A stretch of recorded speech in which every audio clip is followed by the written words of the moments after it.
answered the call and obeyed God's command. He sent you here, we know you're in His hand. Your message from the Word touches our very soul. We've seen your faithfulness and we want you to know. Pastor, we love you. We appreciate all you do. And God sees the sacrifice you've made for Jesus Christ. You pray for the lost, and God leads them to the cross. And we know one day you'll hear your Father say, "My child, well done. My child, well done." In the still quiet place, on your knees in prayer, God sees your tears, hears the burdens you bear. The Lord's by your side, blesses all that you do. Through the good and bad times, He'll see you through.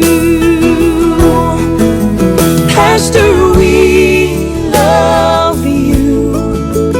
We appreciate all you do. And God sees the sacrifice you've made for Jesus Christ. Well, good evening and welcome to Friday Night Live.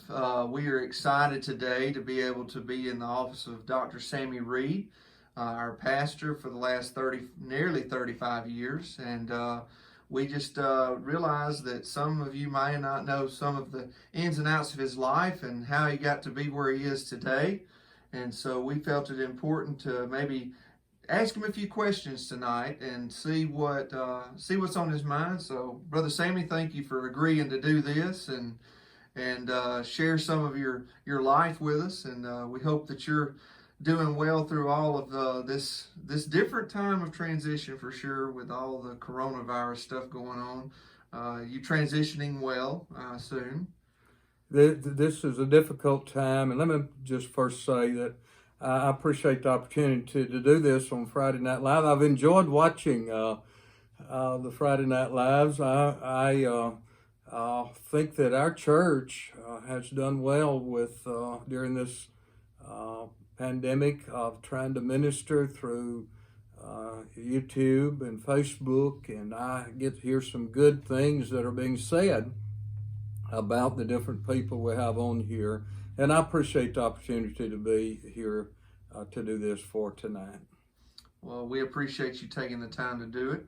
Brother Sam, we got 10 questions I want to bring to you tonight, and hopefully they'll go smoothly and won't be too painful. But the first one being, this is your 54th year in ministry this year, which is remarkable on any scale to think about doing one thing for that long.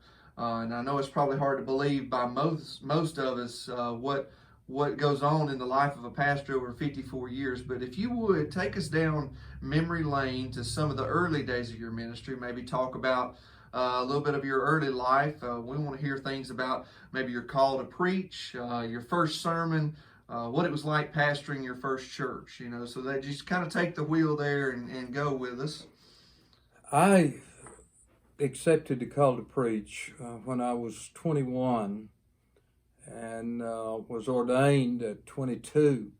But I guess I knew even back as a youth and maybe as a child that one day I would be a pastor. That was I felt my calling, what I wanted to do, what I felt like God wanted me to do. I accepted the call to preach, and then preached at a lot of different churches for a year, and then was called to my first church when I was 22 years old. I didn't know much, but I didn't know much. That's the dangerous thing when you don't know something and you don't know that you don't know it. But I had some loving people that helped me, that encouraged me, And that little church grew. We grew from about 35 in Sunday school to 90 in Sunday school. And it was just a great learning experience. And until today, I am beholding to those people. I have great memories of them and the investment they made in a young couple, Shirley and I, a young pastor that really didn't know what he was doing. And they helped me to get my feet on the ground, and I'll always remember those dear people at Zola Baptist Church. They were so very kind and very gracious to us. I don't remember this, but I was told by an older man in the community where I grew up that as a little child that I'd get a stool and get on a little stool and preach a sermon. I don't know if that's true, but he said his mother told him she remembered me doing that. She was a friend of our family. And so I've wanted to be a pastor. That's been my heart's desire. That's my life's work. I have been blessed to do what I enjoy doing. It's an enjoyment to me to be a pastor, to serve people. Amen. Tacking on to that, Brother Sammie, I know it's whenever you get into the pulpit after 54 years, I know that you may be nervous, but it never shows. Was you nervous on that first sermon? I was a bit nervous, but I wasn't overly nervous that day.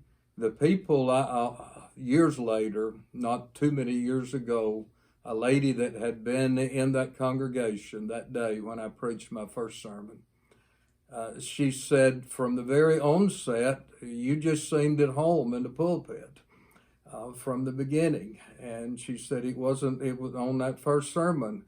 And she was very gracious in saying this. She said it was like you had been doing that for several years.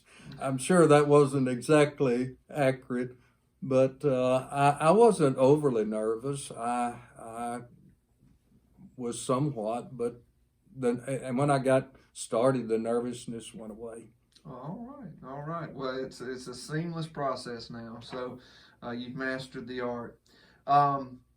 The next question I have, Brother Sammie, is essentially Mount Zion Baptist Church over the last 60 years has had two men stand in that pulpit on a consistent basis. One of them, of course, is you for the last almost 35 years. But there was another man that came before you that was your predecessor by the name of Brother Gene Snow. And from what I understand, the two of you had a very special relationship. And I thought maybe you'd like to share some thoughts about him and the kind of the whole process of how you came to be the pastor here and his successor. Brother Snow was one of the most godly men that I've ever known. Loved people, loved the Lord, a great preacher, a man that had also given his life to ministry. But my relationship with him goes back to my junior high school days. He was the pastor at First Baptist Church Hayden. We lived above Hayden in the Graves Gap community, and I knew him. I didn't attend the church he pastored. We attended another church in the area, but I knew him, and he would supply some at the school and was just a dear friend. Then when I entered the ministry, if I had a question, I would often call him, and he was very helpful to me in those days. And then I was asked to come here to serve with him as co-pastor in '85. I did that, and we served together for 14 months. Had a great relationship. It worked well. We split the preaching right down the middle. I would preach on Sunday morning for a month, and he'd preach Sunday night and Wednesday night, and then the next month we had flip-flop. That went well. And then he moved away, and the church asked me. I asked them to decide if they wanted me to stay, and they asked me to stay as the pastor. We were co-pastors for 14 months, I believe it was. But my relationship with Brother Snow is one of those things I treasure. He was a godly man that influenced my life and the lives of countless other people. Amen. Amen. Well, kind of on that same note there, you was talking about you spent 14 months as a co-pastor. Not anybody can do that. It takes a special relationship between the both of you to be able to do that. But you became co-pastor on October 1st of 1985, and 14 months later, around December 1st of 1986, you became the senior pastor. So, Brother Sam, that's longer than I've been alive. I wasn't born until 1988, so I've got socks in my drawer older than you. Well, I don't doubt it. I don't doubt it. You probably have plenty of suits and ties that are older than me as well. But that's longer than I've been alive. So I'm trying to put in my mind and imagine staying at the same church for that long. I'm curious if the man that stood behind the pulpit all those years ago for the first time could imagine that he'd still be standing on the same platform behind the pulpit of the same church 35 years later. No, I didn't. I didn't think that. I didn't know. I'm glad it worked out that way, but I didn't know that. When I came here, I thought I'd be here a few years, and then the Lord would call me away, but He never has. I've had other opportunities to do other things, but go other places, but it just was never the Lord's will for me to do that. I've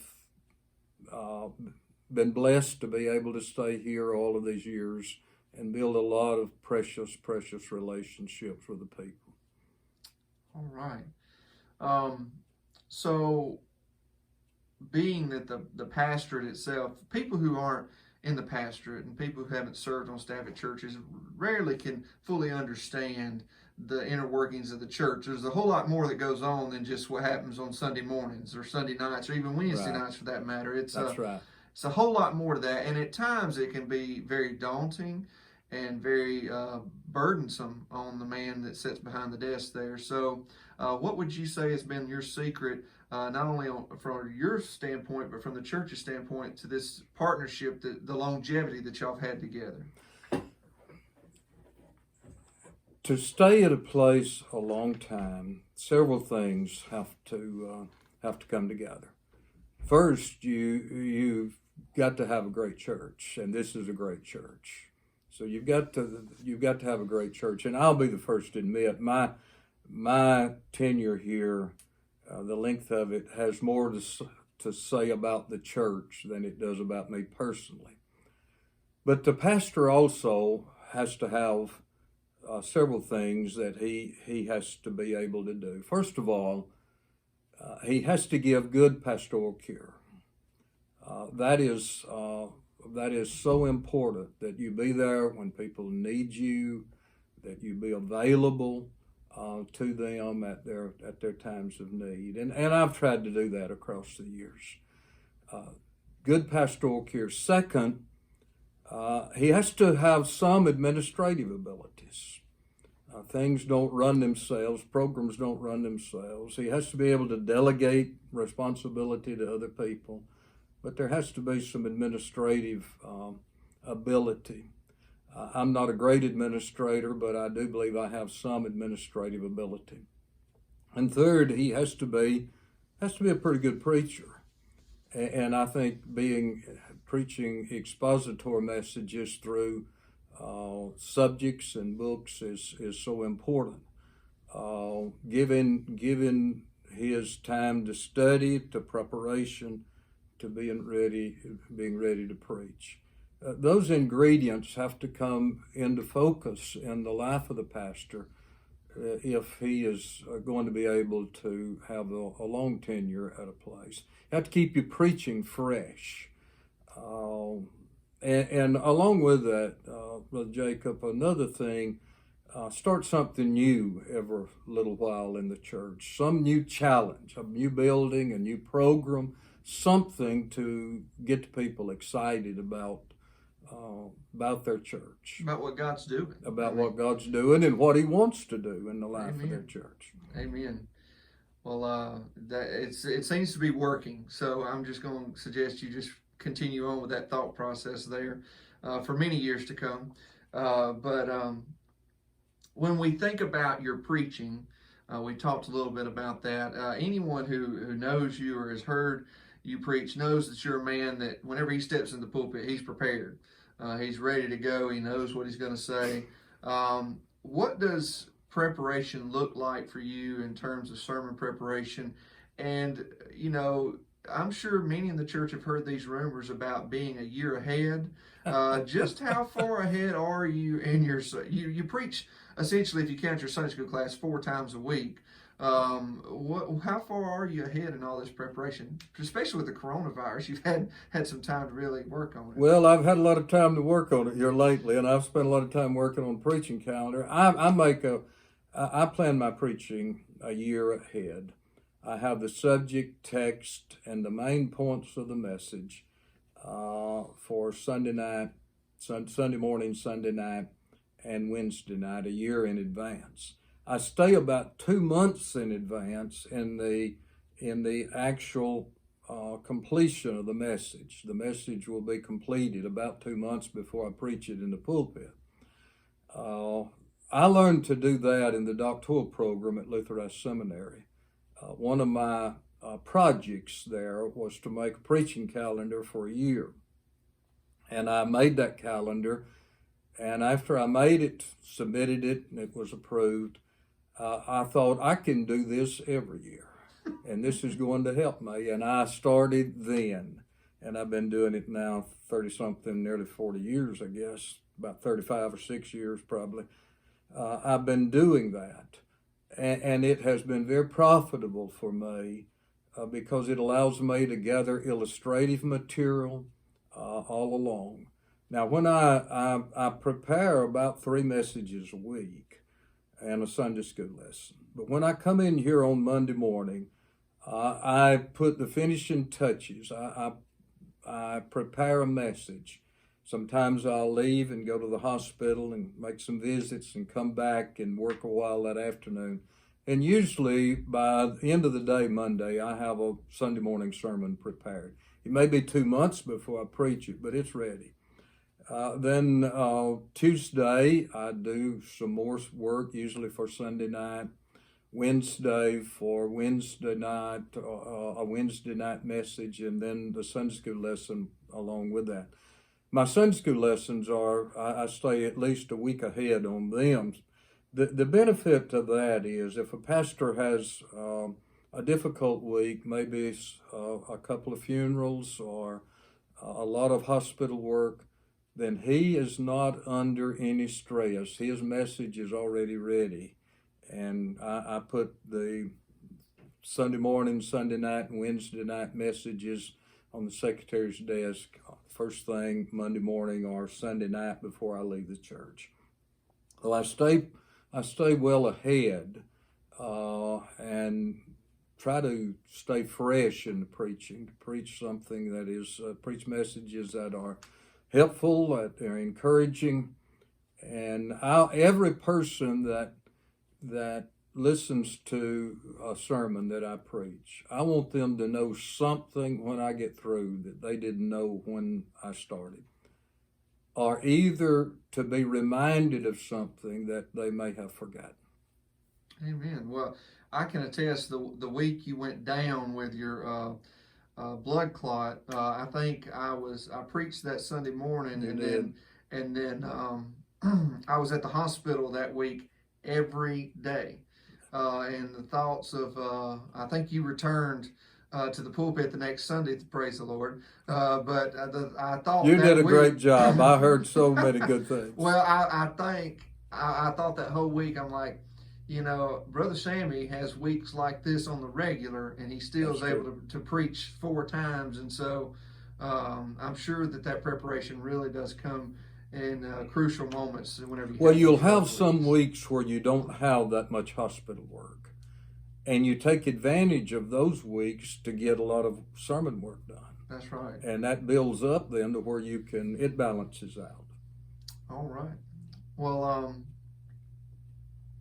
a lot of us, I know there are some people here that, for example, I think Paige Givens, you're the only pastor she's ever had. Or ever known. Maybe there was one year that Brother Snow was there. Shout out to Paige there. She was a very small child when I came. So, there's people here, I'm sure, that may have been here longer than that, but it's hard to imagine you being anything but Brother Sammie, Pastor Sammie. Was there ever a time whenever you did something besides pastoral work? Or maybe did it in conjunction with a bivocational? I was bivocational pastor early in my ministry, and I worked for what was then the State Highway Department, Department of Transportation now. What I did there is I started off, I worked in the office. I was the office manager for a project. And then I became a chief inspector on a couple of projects. And then I became the survey party chief. I ran a survey party for maybe 2 or 3 years. So I did that and did bivocational work. And I have a great admiration for bivocational pastors. They don't have an easy time, and I admire those men that do that work. I was once one of them. Amen. But I always wanted to be a full-time pastor. I remember an incident. I was working on a project in 20th Street in Inslee. Back when Inslee was really, really thriving as a business district. And I was working around the Methodist church there. And I would see that pastor go in and out of his study. And I would be working there doing something. And I would think, that's what I want to do. I want to be able to go in the study, to prepare to preach, to be ready, more ready than I'm able to be now. I want to be a full-time pastor. I didn't know if God would ever allow that to happen, but he did. Well, amen. Amen. So in the life of the church, crazy things sometimes happen. Sometimes they're funny. Sometimes they're scary. But maybe you have some experiences in your ministry where something funny has happened during your time here that you'd like to share. And maybe change the names to protect the guilty.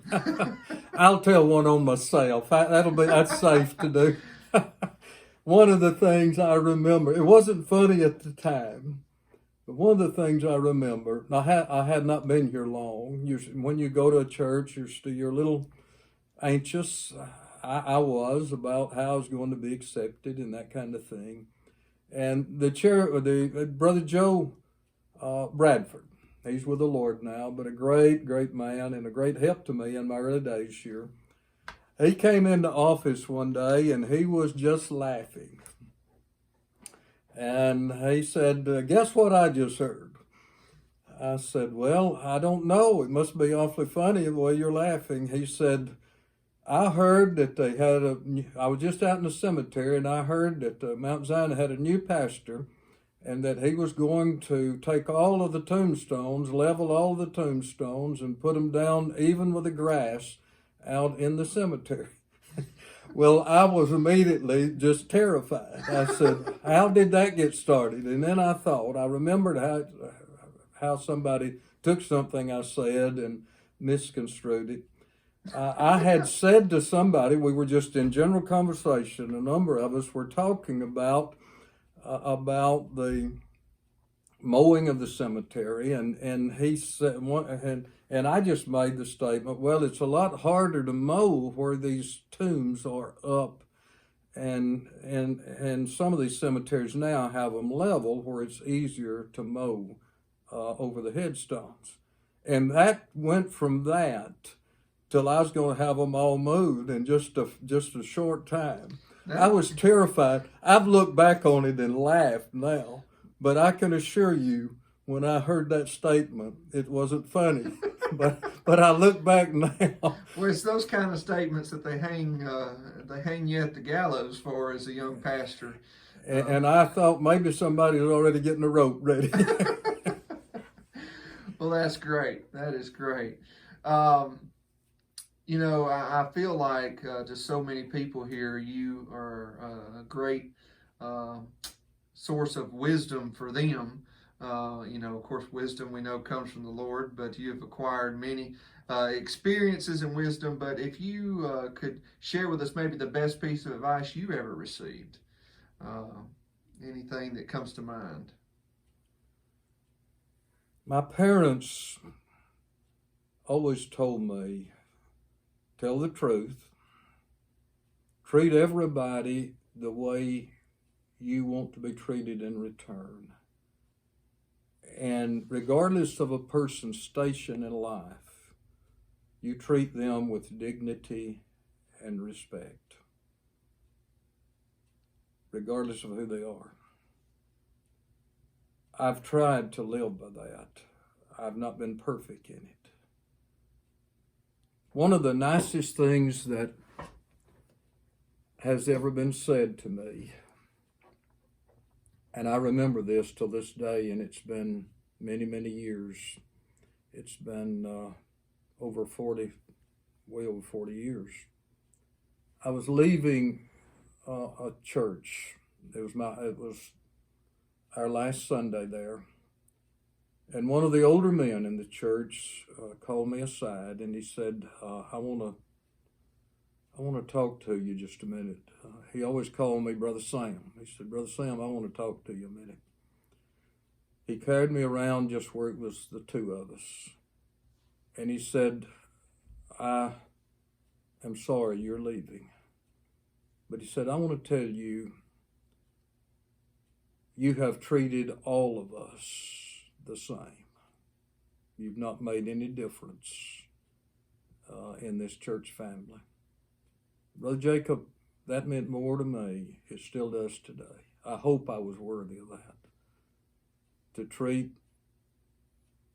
a child that catches a ride with somebody the same way you treat the oldest deacon in the church.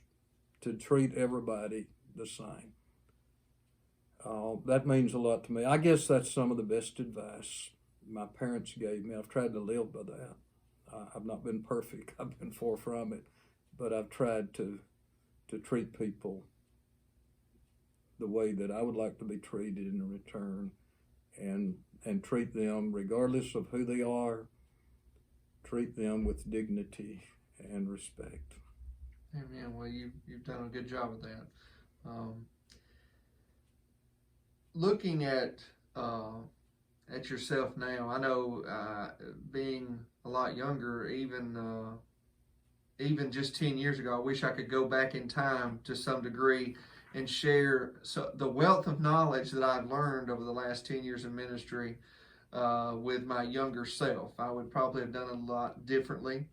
If the Sammie Reid of today could speak to the younger Sammie Reid of yesteryear, what advice might he give that young man that maybe had a lot to learn? That's a very good question. If I could do that, I would say be a little kinder, be a little less abrasive when you were younger. Act with more maturity in some situations. Study more, read more. Just be yourself, be who you are, and that's who I with maturity comes these things, and I would have liked to matured a little earlier. I would probably tell myself, run a little more, eat a little less. So, because the mistakes we made, for me, I know for sure, as much as I'd like to be able to go back and fix them and say don't do that, they make us who we are. In my respect, the mistakes I made earlier in ministry helped me to avoid those mistakes today. So it helps me appreciate where I am. I remember, and this was quite humorous, not long after coming here, one of the ladies, well, I don't mind calling her name. She would be upset if I didn't. She probably doesn't remember this, but it's Lynn Barton. One day she said something, and I was heavier then. That may be hard for some that weren't here then believe, but I was not. I was heavier then. And Lynn said something about pudgy preachers. And I Not Lynn said, Barton. I said, I'm not going to be a pudgy preacher. I'm going to lose some weight. And I set out to do that, and I did it. So maybe I owe my slim figure today to Lynn Barton. Good grief. I'm not going to talk to Miss Lynn anymore now because, oh goodness, she's setting the bar high. Well, Brother Sammie, one final question, and then I have a thought. For me, this is the fourth church I've served at in my, goodness gracious, 13, 14 years of ministry. All churches that I've been at have been wonderful, churches, and I've had good experiences. But coming to Mount Zion has been a very different experience for me. I've never been in a church that loves like this church does and operates like this church does, and it's really just been so refreshing. In your mind, you've got a little more expertise on this, being here a little bit long. I've not been here a year yet. So, what in your mind makes Mount Zion so different? I believe this church is a unique situation. It is known in Alabama Baptist life across this state as a great church. What makes it different is the people.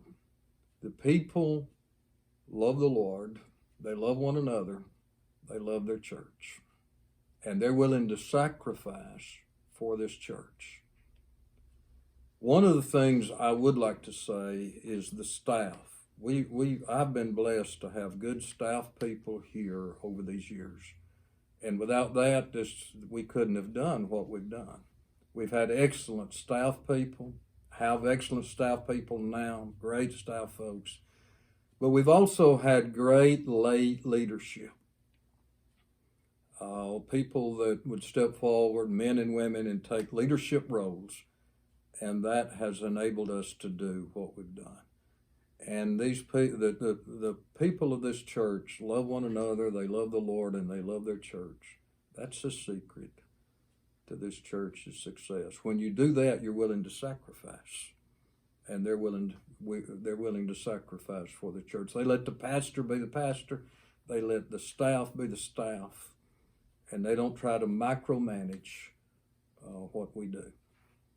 Well, it's a well-oiled machine, and really just a joy to be a part of. And as we wrap up here, I can't tell you how much I appreciate you taking the time to do this. And I've thoroughly enjoyed the last 9 months or so that we've got to spend together. And whenever a guy looks at going on staff at a church, especially in an associate or a youth pastor role, the pastor is a very important person that you need to figure out beforehand, because that's going to kind of dictate your time there.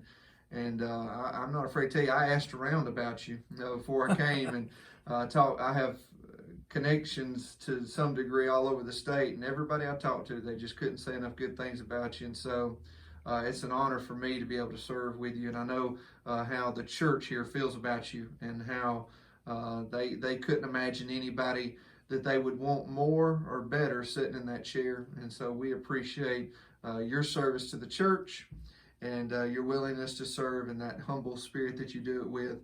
And we look forward to many more days of sermons from the pulpit with Dr. Sammie Reid. So thank you. Let me just say one other word. I appreciate so many people, and if I started calling names, I'd leave somebody out. But so many people that have invested in my life. I've been so blessed, from the seminary, Lutheran Seminary, to pastors, older pastors in the early days of my ministry that invested in my life. And I have been greatly blessed. And I want to invest in other people's lives, younger people. I've tried to do that. I continue to do that to help them become all they can in the work of our Lord. Thank you, Brother Jacob, for asking me to do this. Thank you. Thank you. We love you. We appreciate all you do.